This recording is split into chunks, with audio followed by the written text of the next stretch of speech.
TDP నాయకులతో మాట్లాడదాం. రావు గారు, ఇప్పుడు మనం తమిళనాడు గురించి దీర్ఘంగా చర్చించుకుంటున్నాం, కానీ ఇలాంటి రాజకీయాలు మన తెలుగు రాష్ట్రాల్లో ఎప్పటి నుంచో చూస్తూ ఉన్నాం.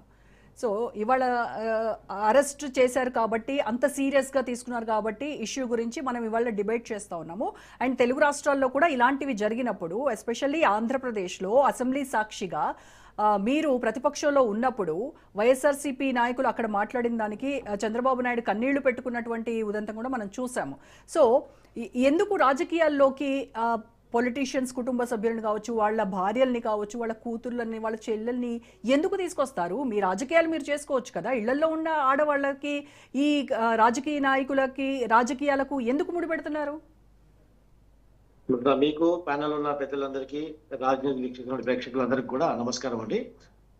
ఒక 2 నిమిషాల్లో ఇప్పుడు తమిళనాడులో ఈ యొక్క డిఎంకే, ఈ యొక్క స్టాలిన్, ఈ వీళ్ళకి సంబంధించి ఈ కుటుంబానికి సంబంధించిన విషయం ఎట్లుందంటే, గతంలో ఈ యొక్క కరుణానిధి కూడా ఇలాంటి డెరిగేటివ్ స్పీచెస్ ఇచ్చారు.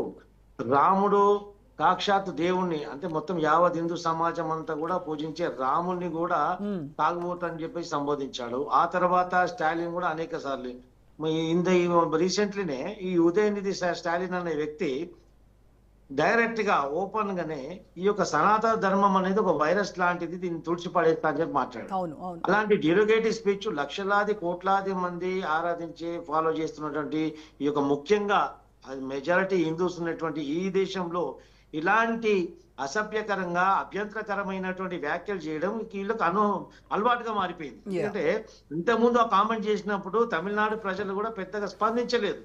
అది తమిళనాడు ప్రజల యొక్క దురదృష్టం, వారి యొక్క తప్పిదం కూడా అంట. ఎందుకంటే ఆ రోజు ఇక్కడ నుంచి కూడా, తెలంగాణ నుంచి కూడా మేము చాలా వ్యతిరేకించాం, చాలా డిబేట్లు మేము ఖండించాం.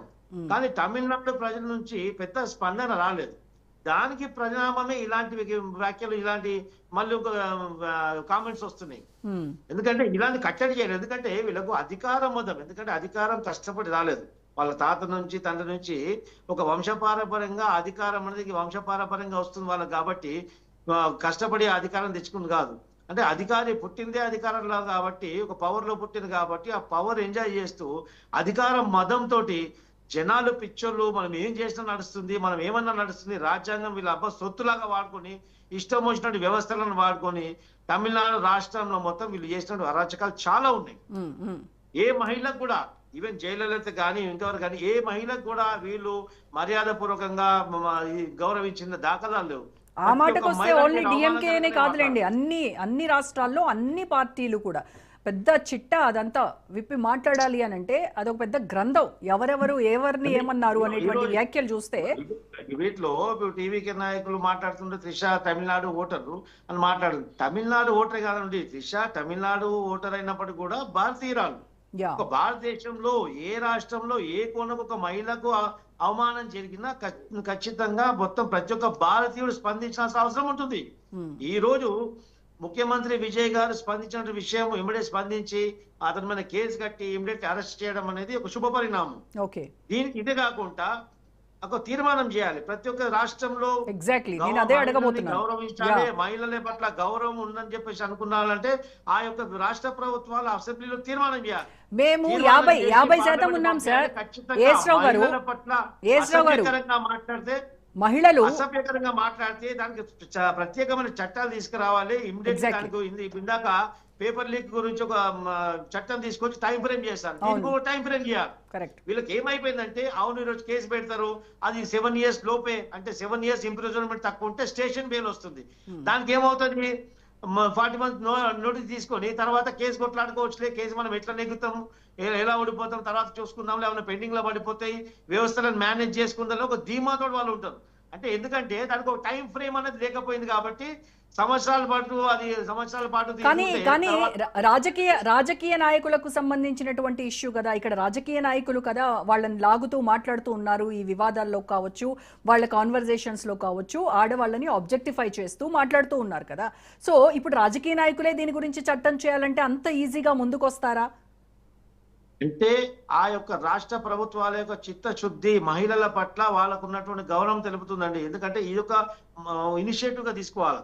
ఇలా ఒక మహిళని గతంలో ఉప ముఖ్యమంత్రిగా పనిచేసిన వ్యక్తి ఇప్పుడు ప్రస్తుతంగా ప్రతిపక్ష నాయకుడు ఉన్న వ్యక్తి, ఇలాంటి వ్యక్తి కూడా బాధ్యత రహితంగా మాట్లాడితే ఇంకా సామాన్యుడిని ఎవడు కంట్రోల్ చేయాలండి? ఇప్పుడు రైట్, ఒకసారి ఏపీ పాలిటిక్స్ కూడా వద్దాం ఏఎస్ రావు గారు, ఒకసారి ఏపీ పాలిటిక్స్ కూడా వద్దాం. నో నేను చెప్పేది ఏంటంటే ఏపీ పాలిటిక్స్ లో కూడా ఇదే నేను ఇందాక చెప్పినట్టుగా శాసనసభలో చంద్రబాబు నాయుడు ఒక వైఎస్ఆర్సీపీకి సంబంధించినటువంటి నాయకులు ఆయన చేసినటువంటి నారా భువనేశ్వర్కి సంబంధించినటువంటి చేసినటువంటి వ్యాఖ్యలు ఎంత ఆయన చాలా ఆవేదనతో అక్కడ కూర్చొని ఏడ్చినటువంటి దృశ్యాలు ఉన్నాయి.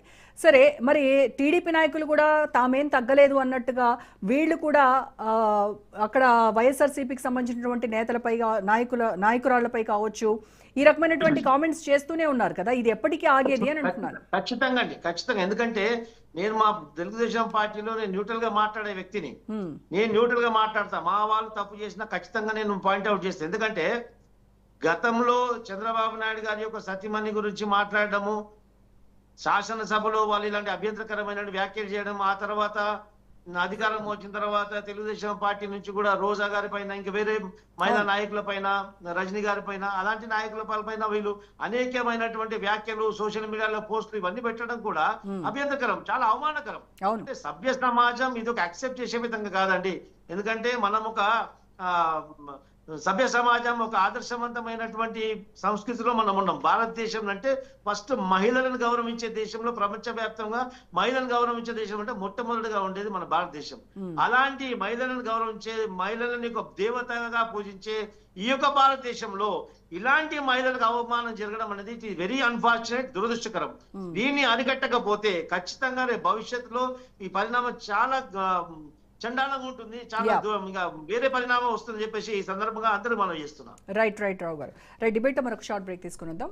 Stay tune to Raj news.